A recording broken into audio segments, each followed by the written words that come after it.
मैं चौधरी रंगलाल सिंह मौर्य, राष्ट्रीय अध्यक्ष प्रगतिशील किसान। नमस्कार, जय श्री राम, हर हर महादेव।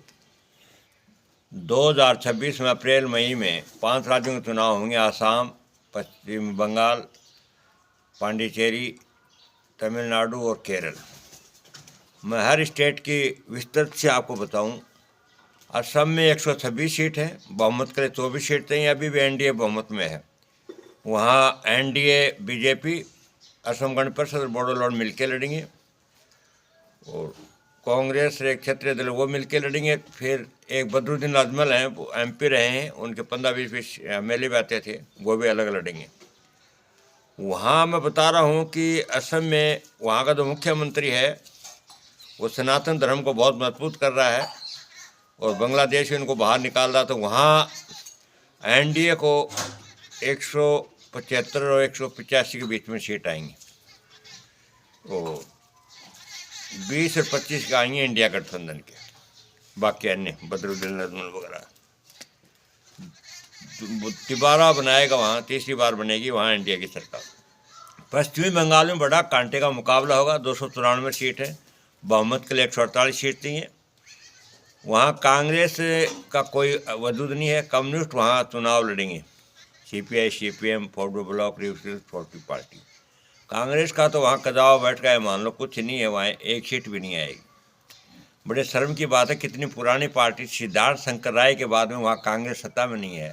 शर्म की बात है, वहाँ कुछ करते ही नहीं है। वहाँ 130 सीट तो पक्की हैं बीजेपी और कांग्रेस की, तृणमूल कांग्रेस की। अब बाकी बची 34 सीट में से जो ज़्यादा ले जाएगा, अब की बार एनडीए वहाँ सरकार बना सकता है। एनडीए 160-65 के करीब सीट लाएगा, क्यों? वो सनातन धर्म की लहर चल चुकी है वहाँ। अभी वो ममता बनर्जी कह रही है मैं एक मंदिर बनाऊंगी, काला माँ जी कौन सा मंदिर वो बनाएगी, फिर नाटक कर रही है। और सनातनी धर्मियों पर वहाँ बहुत अत्याचार हो रहे हैं। वहाँ बांग्लादेश और वो खुद भग रहे हैं। 58 लाख वोट तो कटे हैं वहाँ, जो झूठे थे। और तो इस तरह वहाँ एनडीए बहुमत में आएगा, बीजेपी स्पष्ट बहुमत करेगी। फिर अपन चलते पांडिचेरी में कुल 30 सीट हैं, बहुमत के लिए 16 सीट थी, अभी उनके पास 20 के करीब सीट हैं। ये एनडीए गठबंधन वहाँ करीबन 20-22 सीट आएंगी, बाकी इंडिया गठबंधन की। तमिलनाडु में अब की बार खेला होगा।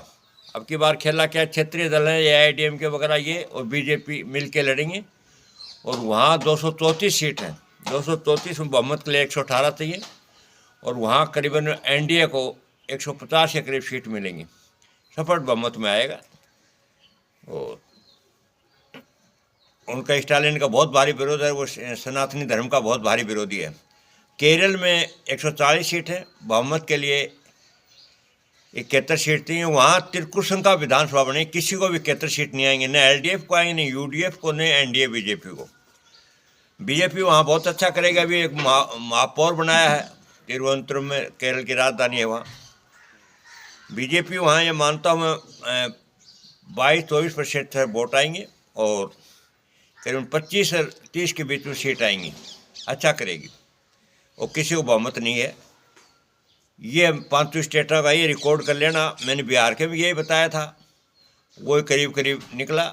और इसको रिकॉर्ड कर लेना और फिर जब रिजल्ट आए तब देख लेना। जय हिंद, जय भारत।